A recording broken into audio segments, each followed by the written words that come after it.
Double Dragon, Samsung Mobile. Actually, this is just an NES port directly to the Samsung library, which I played this evening. And I thoroughly enjoyed it, even though I got my butt kicked.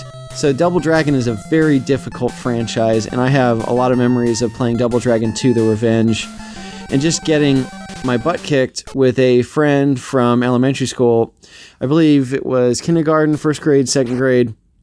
We would go over to his house. This was the early 90s at this point, and we were still playing NES games, even though the Super Nintendo was if not very much alive and well and around the neighborhood, it was in stores, and we were still just visiting the NES library. Both of us were too young for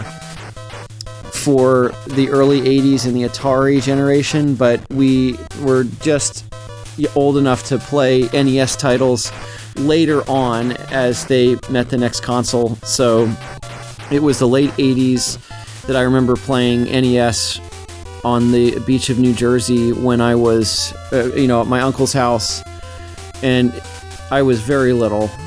And the early 90s, I still played a lot of the NES titles with my friend. And once I got my first console, which was a Super Nintendo, those days were pretty much over, except for my grandma's house out in western Wisconsin. We had an NES that we would visit every year during the holidays. But for the most part, I was, at that time, in the early 90s, I was a Super Nintendo family.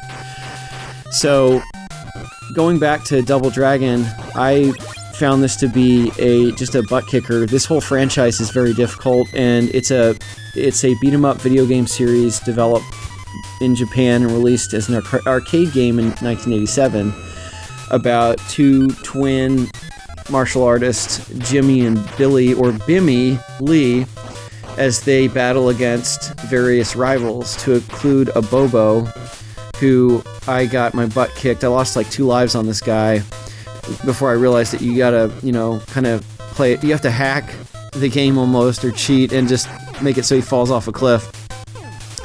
When you play 2-player on any of these games, Double Dragon 2 was what I played a lot as a kid, as I said earlier.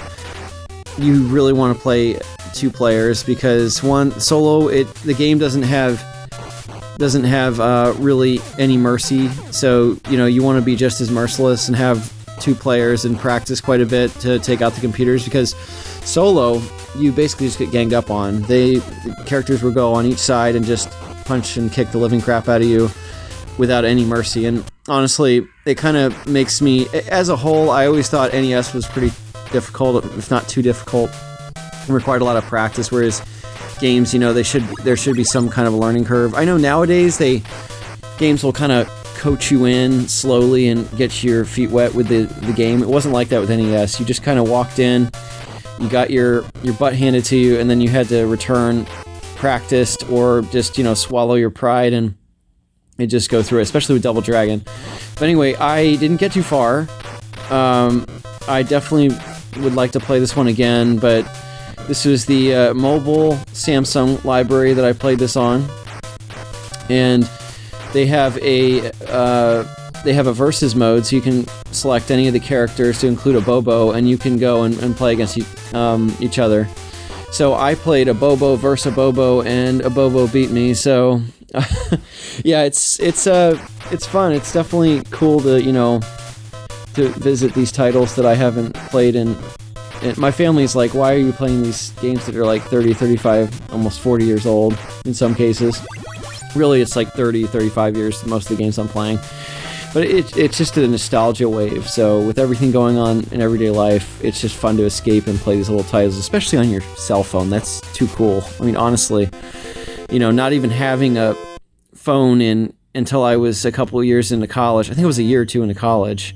I was actually using payphones, no kidding, my first year of college.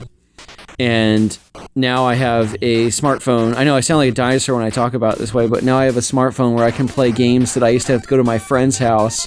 Down the street, I used to have to go home after school, get on my bike, go to my friend's house, and play these games. And you had to play, in his basement, make sure you didn't have any chores to do, or sports or whatever. And now you can just whip this thing out and play it anywhere you want at any time. It's pretty cool. I mean, seriously. But anyway, if you've grown up with all the technology right at your fingertips, it's not that impressive.